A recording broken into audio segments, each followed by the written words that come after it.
love the channel and find it useful in becoming a happy retiree. Subscribe today. Let's start with Mary in Watkinsville. I love Watkinsville. Mary, what's going on? How can we help?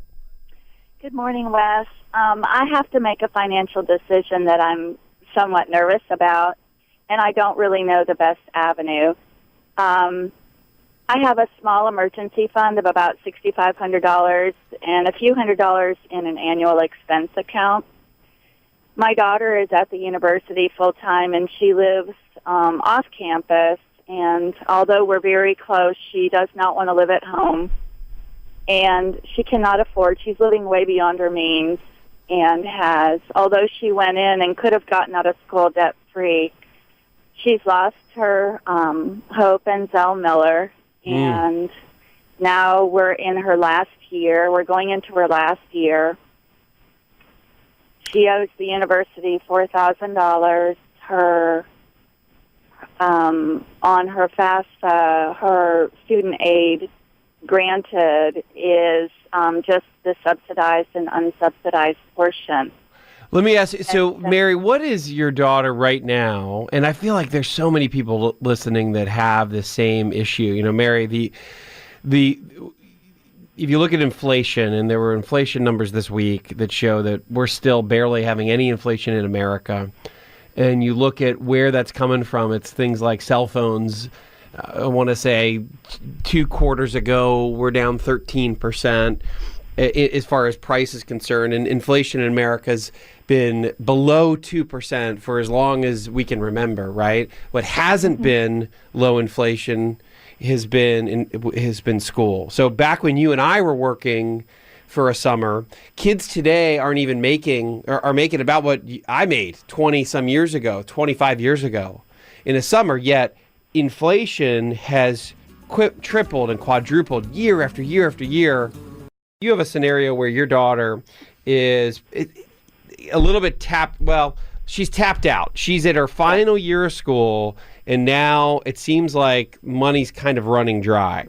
So you could go back to, Clark Howard does a great job in trying to help prepare folks and kids for school, and says do a 2-year community college in the beginning, then you transfer, and I think that all makes sense, but that doesn't really apply to you right now because you're there, she's there. Your daughter is only a year left, and she doesn't want to move home. Right. But let me ask you a couple other quick questions. Has she already done Stafford loans, and did she already do Stafford loans? And Stafford is the subsidized, correct? Well, it can be both. It can be depending on the income. Yes, she's done those. All right. And are those completely tapped out? Is there any more room on those?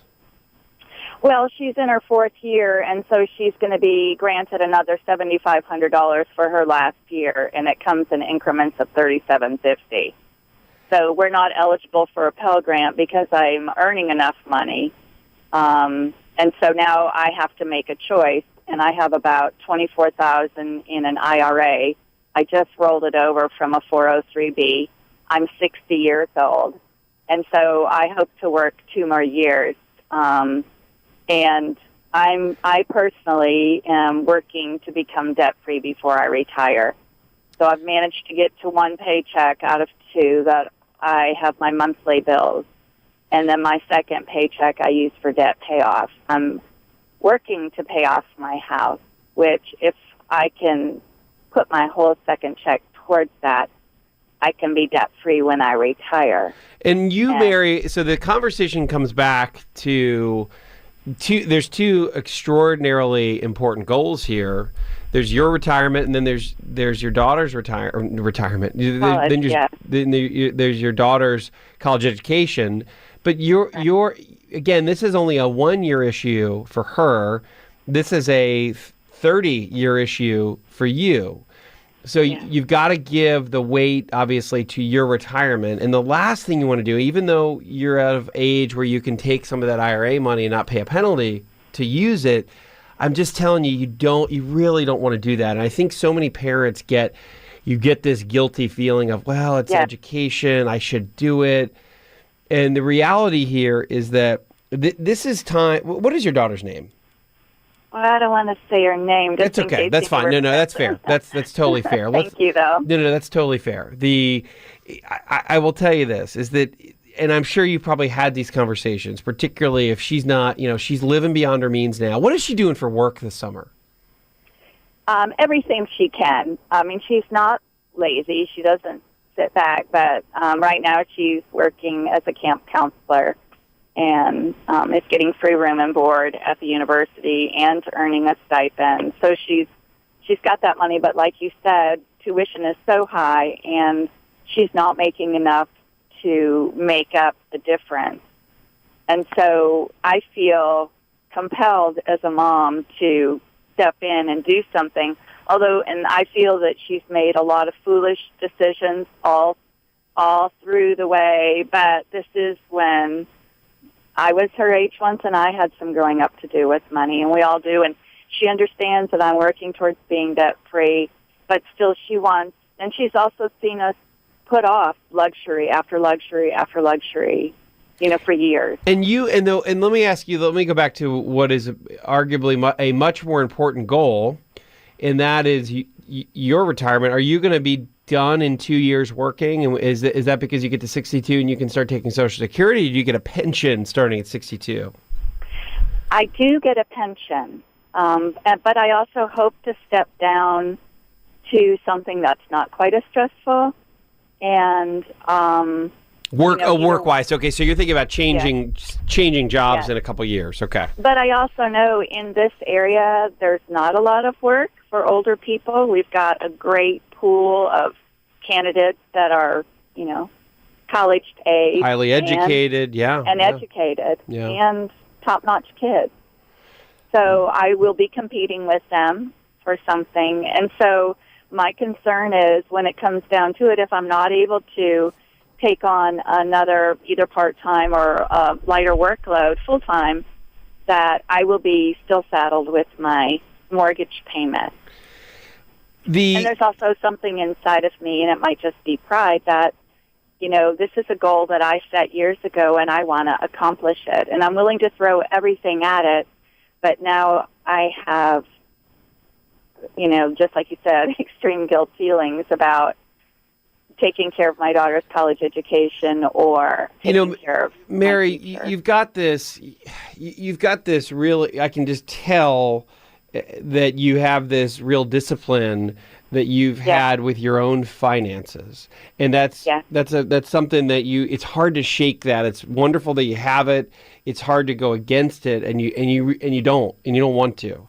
So I know you get these feelings of guilt, and I think that I have kids, so I empathize with that, number one. Number two, I deal with a lot of families that go through this same, it's like a gut-wrenching push and pull on, should I pay, should I not pay? At what point do I give them the responsibility? I want them to be educated. And now let's say they're done this school, and now they want to go to graduate school. Now do I pay for the graduate school? I want them to be educated, but they live in a pretty comfortable life, and that's different than what I did when I was a kid and I went through school. And I don't think it's as realistic today, and I want to be fair about that. I met with a doctor not a couple weeks ago. I remember him saying, "Oh, look, I paid my way through college and through med school." That's almost impossible to do today, right? Because it's just so expensive, and we talked about inflation. But I think what's happening here is that you've been disciplined. And even though your daughter seems like a really good kid, and she's working and she's trying to do what she can do, it doesn't mean that she's made all the right moves, and she shouldn't be expected to, because this is the time where you learn by understanding just how difficult it is financially to make everything work that you want. And this is the time in the education that she's going to get over the next year if you make her really have this full responsibility. Now, I go back to here's in the real world, and this sounds like it may apply to you, how most people pay for college or education. A third comes from what you save over years leading up to college. This is just real world. A third comes from you helping to pay for school out of your own cash flow, not your savings, Mary. But when you're working, you say, well, I can contribute some of my current income to your school. And then a third, though, has to go back to them. It's got to go whether they're paying for it through summer work through work and school or getting loans. And it sounds like to me is that your daughter can at least get loans to get her through this next year, because there's only 1 year left and there's plenty of resources to go out there and do it. And I would tell you, even if you have to help her qualify, it doesn't mean that you need to pay. And that might be the happy medium that you can strike here, Mary, is that you make sure she gets funded. But hey, guess what? It's on her. Particularly this last year of school, this is grow up time for your daughter. She's a good kid. She'll probably handle it really well, understanding that this is where the rubber meets the road. Life is just expensive and school is worth it, particularly where she's going to college. And this is the time for you to no longer feel guilty. I think you've done everything you need to do as a mom. You've given her a good example of being fiscally responsible yourself. She will not fault you for putting the rest of the school responsibility back on her. And Mary, listen, I got to run to another call, but thank you for your call. And I'm happy to have been able to talk this through with you. Thank you, Wes. Thanks, Mary. Hi, I'm Wes Moss, and thanks for taking a minute to hear about what's so different about my new book, You Can Retire Sooner Than You Think. So unlike other retirement books, this book will give you a step-by-step guide, whether you're in your 20s or 30s or 40s or 50s, to learn from what these successful and happy retirees did to get there. I hope you enjoy the book, but more importantly, I know that it'll help you retire sooner than you think.